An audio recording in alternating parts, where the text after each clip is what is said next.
So welcome into Philadelphia Walks PTSD. My name is Sharon Cole, or Sharon, or Cole, whatever you want to refer to me as. No big deal. I have been called everything under the sun: rat, pig, horse, cow, hippo, rhino, squirrel, whatever. In a good way. Don't care. I don't know what they mean to different groups, and everybody has a different definition for or a different association or whatever. So anyway, has to do with what started the fourth Monday of January 2011, which was that I was made to believe I'd be murdered in my apartment. And if that weren't enough, the games commenced after that with a whole bunch of people in the city who learned how to stalk for a living, I guess, or they think they feel special, or they're part of a special agency or intel group or what have you. And it's like, they think it's interesting or fun to be able to play games like, I know where Sharon is today. Where's Waldo? Where's Waldo? Where's Waldo? But they do it in such creepy and disgusting ways.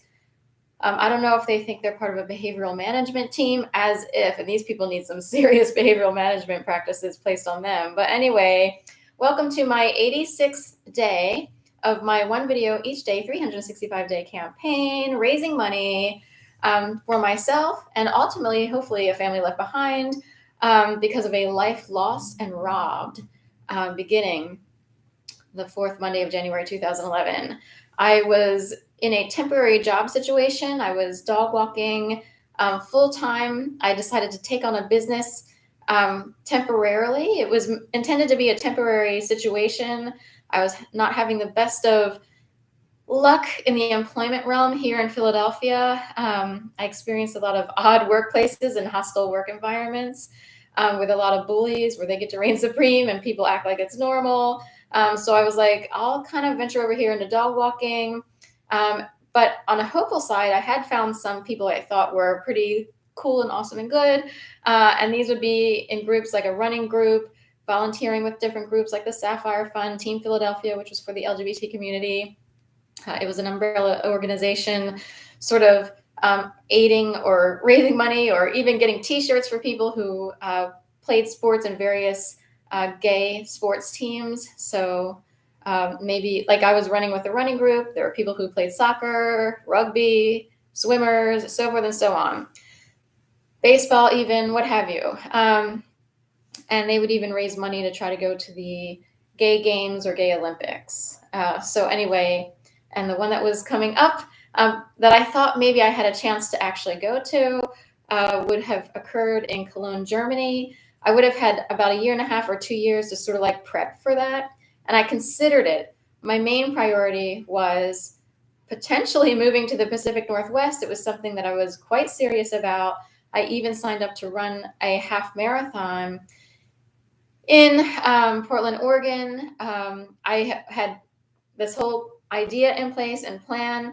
I wanted to run it's called Run Like Hell, which is interesting because when everything kicked off in 2011, you want to talk about somebody who needed to run like hell. That was me. So anyway, everything changed because of that fourth Monday of January 2011. And I was made aware very quickly that my life had changed forever. It was almost as if someone could speak from the sky and actually said, you will now have to adapt to these conditions. Your life will never be the same. That message was sent straight to my brain as if I had done something wrong. And meanwhile, I was just trying to figure out how to lead a life and try to find a path of I had already led a path of a lot of resistance. So I was trying to find a way, like maybe to a place where maybe I fit in better. I didn't have to live in a big city. I'd already lived in a city for quite some time, and the Pacific Northwest looked really good to me because of nature, quieter communities, and I knew people who were already living out there or were getting ready to move out there. So anyway, sadly, some of the people I met through these groups that I had participated in, running group, Team Philadelphia, Sapphire Fund, Dragon Boat Racing, some of those people seem to participate, which leads me to this next idea and theory. And that is that there are people out there who seem to know how to do weird things. Like, I don't know if they can track someone by their phone or if they have higher knowledge and would know where you are walking around the streets and could decide just to show up on your path in a creepy and weird way and play creepy and weird games. The problem is whatever these people were doing, it does provoke someone to the point of like wanting, of not being able to control a possible like flipping out scenario. So what I experienced was so bad. I don't think I'm all that in a bag of chips. I don't know why I happened to be picked, other than I might have looked like an easy target or was alone and I don't have a lot of family or whatever. I, sometimes wonder, sorry, I lost my thought there because someone's walking down the hallway. So that happens a lot. So either they don't want that person to hear me or have the information, or that person's a major blockage. Sometimes you come in contact with people, and it's kind of sad because, in a way, people do need to find their peeps per se, or their own people. It's interesting that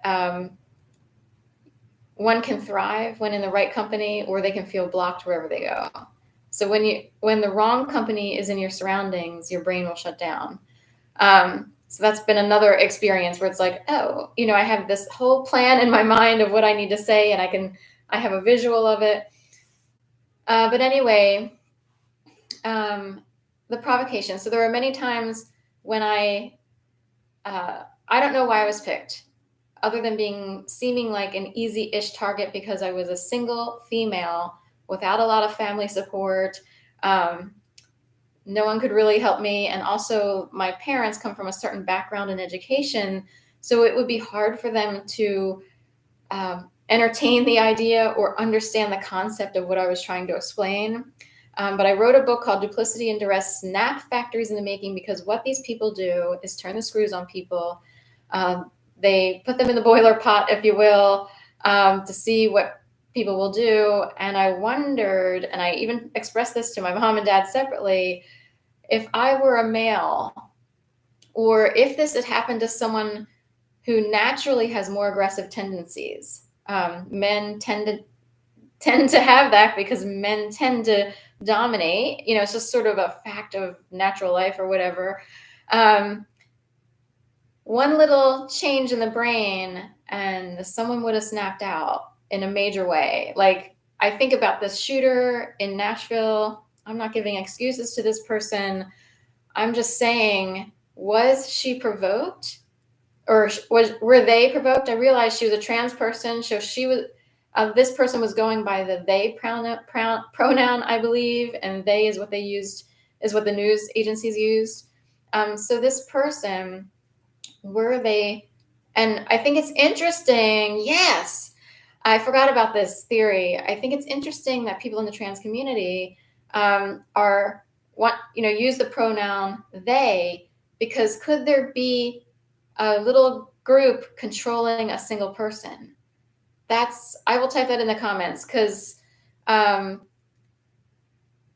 this person has, assuming it's a real scenario, and I go with the news. I have no idea if there are fake orchestrated scenarios out there, but assuming this is a real scenario, and that this actually happened, and there are parents suffering, and this, that, and the other, this person was shot and killed, so there will be no trial or anything.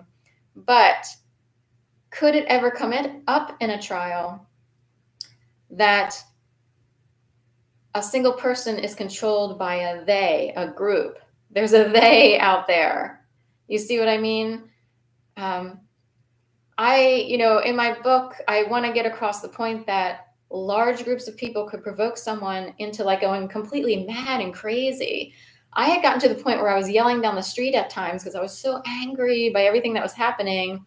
This city is a large city.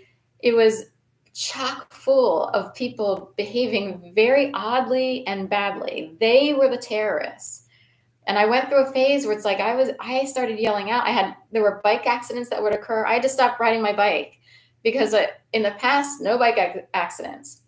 Then I wind up with bike accidents because of what they do. So I had to take to just walking, giving up my bike, and I kind of needed the bike because I was stuck walking dogs. There's a good argument for human trafficked through a dog walking ring of clients back then. I could not I was so PTSD'd out and everything. And so I don't know what to do, but this work keeps coming. So I have to pay my bills. I'll just keep doing it. While people were all over the street trying to provoke me constantly. And I would try to document it. The problem is, it's not like you can go to the police. I did try to go to the FBI. I tried to go more as like a writer to say, like, are there groups of people who can stalk as opposed to a single person? Are there like gangs of people who can stalk? All they wanted to talk about were regular gangs that we would all like hear about on the news, like motorcycle gangs or the Bloods and Crips. I wanted them to talk about, are there these weird cult-like groups out there, or what kind of groups? Could they be religious groups? I have mentioned this. I don't know. Are there people who are incredibly self-righteous? So I really don't know.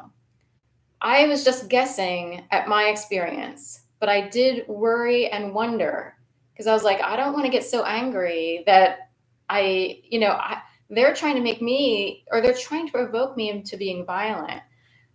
So I had to work really hard to do a lot of things. I participated in yoga. I wound up practicing yoga, which helped a lot. But the level at which these people worked hard, we are talking people had skits in their condos at 1820 South Rittenhouse. And people can look like innocent old women with healthcare workers helping because maybe she had a stroke. And these people were complicit in carrying out skits. And I would walk up to collect a dog to go walking, and the dog would bark every time. And the idea being, oh, Cody doesn't really want to walk with you. He loves us more. And say that's drilled in day in, day out, day in, day out, day in, day out, day in, day out. 3-4 times a day, 7 days a week. And you need the money because you have to pay your rent. And even if you try to look for other clients, nothing pops up and you have to take whatever pops up. See how there's already 5 layers? I don't even know what to say. So I do worry that these people are actually terrorists, like the people on the 16th floor of 1820 South Rittenhouse, or people who used to live at 1216 Addison, or people who used to live at 216 South 24th. And see how there's a 16 in every single one? 1216 Addison, 216 South 24th, 16th floor of 1820 South Rittenhouse. There's a list of 16ers, and I pray to God that a 16 doesn't pop up, because in my case, these people will force fakeness to the point of wanting to provoke you into wanting to slap a bitch. You know what I mean? I had to work so hard. And I'm an incredibly peaceful person. In fact, I had to work hard when I was younger to not be seen as a doormat. So I get to the point of not being a doormat, and then it becomes, let's drive this person crazy and see if she's going to flip out on us. I didn't know what to do. I reached out to a lot of people. I had a therapist, luckily, nonprofit sliding scale, who was willing to talk to me and say, oh, it seems like, okay, how would you work through? She would try to help me figure out how to cope with and manage various situations that might occur in my everyday life.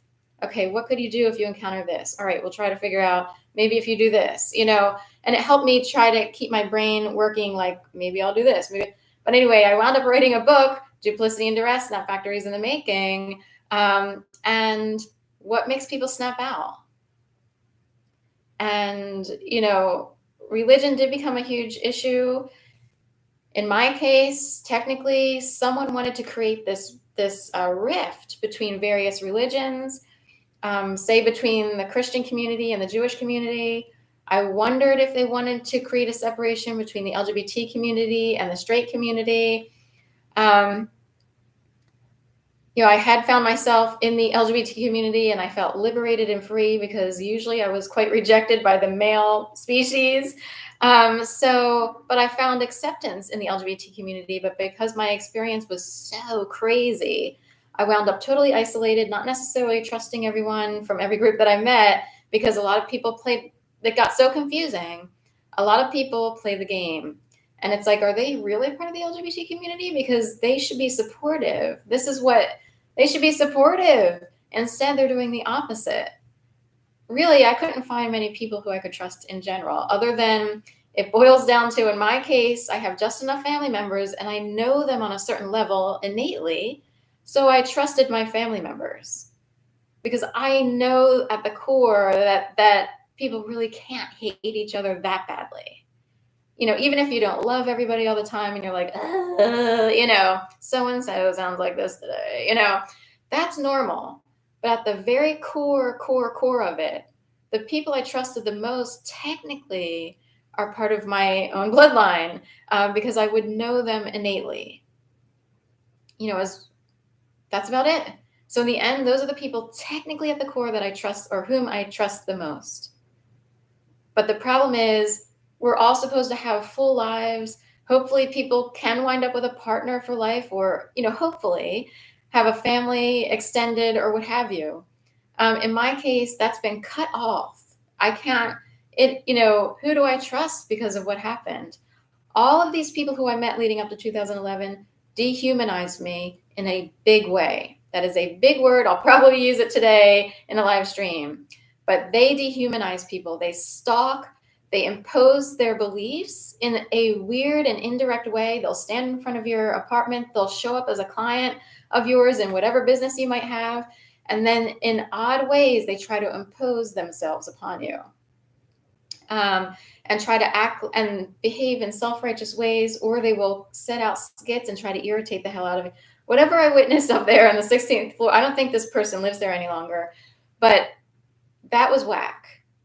And I didn't know what to do because I needed that check. And she was willing to pay a lot of money. And that's, what can I say? I'll end it there. Duplicity and duress, not factories in the making. Provocation. The idea of the trans community using the pronoun they, or anyone deciding to use the pronoun they, could be an educational situation. And there's another word that I just met. Dehumanization. So I'll put that in right now. They dehumanize people.